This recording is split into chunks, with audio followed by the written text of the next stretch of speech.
Hello there, great person. Welcome to my next reaction to the next X-ray video from the Wheel of Time Amazon Prime page. This is the second one, so it's called Wheel of Time Origins 2. I will just watch it and react to it, and then I will tell you my thoughts as always, and let's hope we get some new information. I don't know what we will get, but yeah, I also plan on reading the prologue of Wheel of Time live. Not live, blind, and I will post it perhaps tomorrow, and then you can see that reaction if you want that. And yeah, so if you like this kind of stuff, consider liking, subscribing. Otherwise, let's just get into this. I want to get more of this world. I want to see more, and let's just see. Ooh, an eagle. 1,000 years after the breaking, battles still raged against the forces of the Dark One. Oh, interesting. So he wasn't gone immediately, or sealed. With the towers of Manetheren to their backs, King Aemon and his army defended their people. Ooh, yeah, the story. Great. Battling through unrelenting days and nights, they held their city against Trollocs, dark friends, and dreadlords until they could no longer. What is a dreadlord? Is it the Alice? Dreadlord. Interesting. In the honor of the Red Eagle banner, retreat found no place amongst them.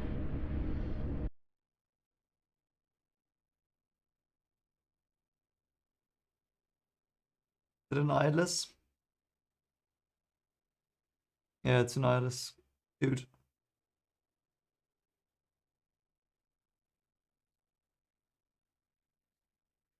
Yeah, he can't use magic. Oh man. Yeah. Yeah. Oh, that's where, yeah. And the sword that could not be broken was shattered. Yeah, it's so bad. Oh, there she is, yeah. And now she will end everything.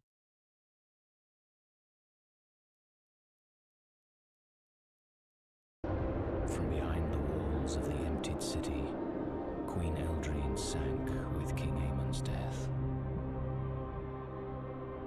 And so her heart and kingdom found their end. Wow.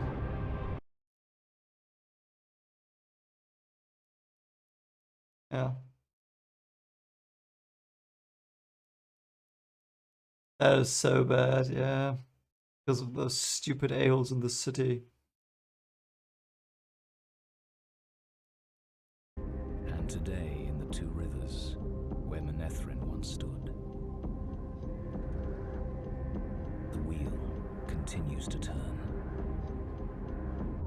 Wow, yeah.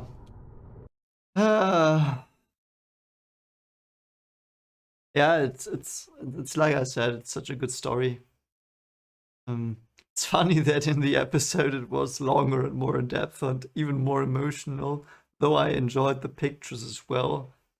I mean, the king was this great, big, strong guy, and the queen was this beautiful woman that just cast whatever light blast waves. And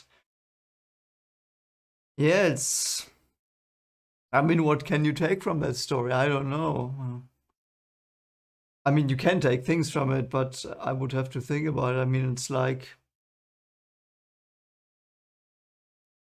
sometimes you can only rely on your own, and sometimes that's enough, and sometimes it's not. But yeah, because I mean, I would have really liked to know more, or perhaps I will get it one day, more about the relationship between this city that we saw that was like the Ulasil city. Let's just call it that until I get the name one day. So the Ulasil city, they had this oath to them, and they said, yeah, okay, if you hold this three days, yeah, we will come. And obviously, now that we know what happened, it's like they said, yeah, 3 days. They won't make 3 days. So we will not break the oath. We will not get dirt on our. We will just, yeah, let's just watch them. Probably even watch them from there and watch the battle. So also, if I got that correctly, the Trollocs were all slain, and they said here that it was 1,000 years after the breaking. So that means that this is perhaps where the last one's army was slain, almost whole. Perhaps not. Perhaps not. But might be. So that would be so. So where are the Trollocs coming from now? How did they survive? You know, those are things we might get answers to. But yeah, back to the story. So yeah, I mean, it's also like interesting that it's.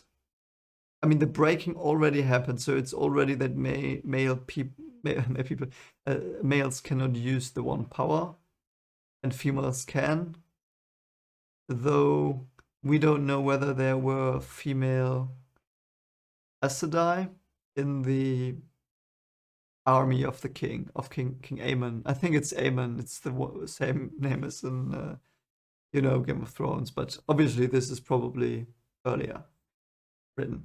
So yeah, they might have had some, but yeah, whatever. So they had this fight, and the man was doing his best, and they were doing their best, and so physical strength was not enough against the chaos and the darkness and the feral nature of the world, if we want to take the Trollocs as that, and of the corruption as well. Because someone told me, I don't know who it was in the comments, but thank you, that the Trollocs seem to be like half human, not literally half, but half human, half any animal, like birds or pigs or boars, or yeah, like a bull.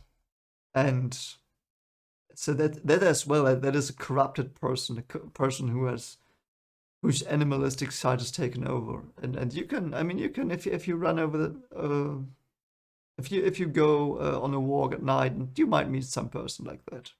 Not literally, of course, but you might meet someone like that, and yeah, then you have to either stand your ground physically, or you have to be, strong person, um, like the queen, also the king, but the queen who had this truth and the magic, so the power and she stood her ground, so to speak, as well. So stand your ground. I mean, both of them stood their ground. Both ended. Both the one held it back, the other attacked. So it was like, again, they were together, an unstoppable wall and unbeatable attack. Combined those two. They paid the price, and sometimes you pay the price as well when you meet something like that darkness. But it's a story about, might be that there are 10 billion Trollocs in front of your house. Better take your sword, and better put on your ring and cast some magic at them. It's like can't just say no. Yeah, let's just let them run me over. Don't do that. It's mine. Yeah, it's a very nice thing. It's such a powerful message in the story. That's why I like it. It's like, don't give up. That's what it means. I mean, it's ancient and it's cool, and the words it is written in are beautifully chosen, but message as well is so important. Like, don't give up, man. And you might lose yourself, but something will remain. The part of you that rebels. I mean, that's the children there. Will remain. Something of you will remain. Perhaps your pride and something will take a dent when you encounter darkness, but I don't know. It's just the ramblings of an old idiot. I mean, I'm not that old, but yeah. But I love that story. Manetheren. Also the name. I mean, I looked it up when I put it in the title of the episode reaction. That's why I know how to pronounce it now. Manetheren. So yeah, I hope we get more on that, because also so the guys from the two rivers and the girl, they they have their blood. So that means, you know, if you want to see that metaphorically as well, they come from a bloodline or from people who knew that you have to stand your ground and it's in their blood. And now they have to take their parents' role or their ancestors' role like a bit, because they are now fighting Trollocs as well again. And yeah.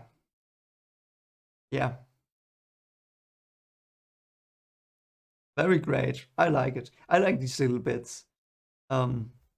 We did not get anything new here, but it was a great watch, and Queen just, you know, standing there sad. It made me sad again, and then her blasting this shockwave and burning herself in the process and sacrificing herself, and then what a great story. Anyway, if you like this kind of stuff, consider liking, subscribing, and yeah, I will do more content, as I said. It's I will read the chapter now. I will put it up tomorrow for you, and together with the Foundation reaction. I have not done that yet, so yeah, Foundation season finale is there, and then on the weekend I will probably put out my review as well for season 1, and the new episode of Wheel of Time. I'll react to that as well, and yeah, look out for that. And otherwise, have a great weekend, and take care of yourself. Bye.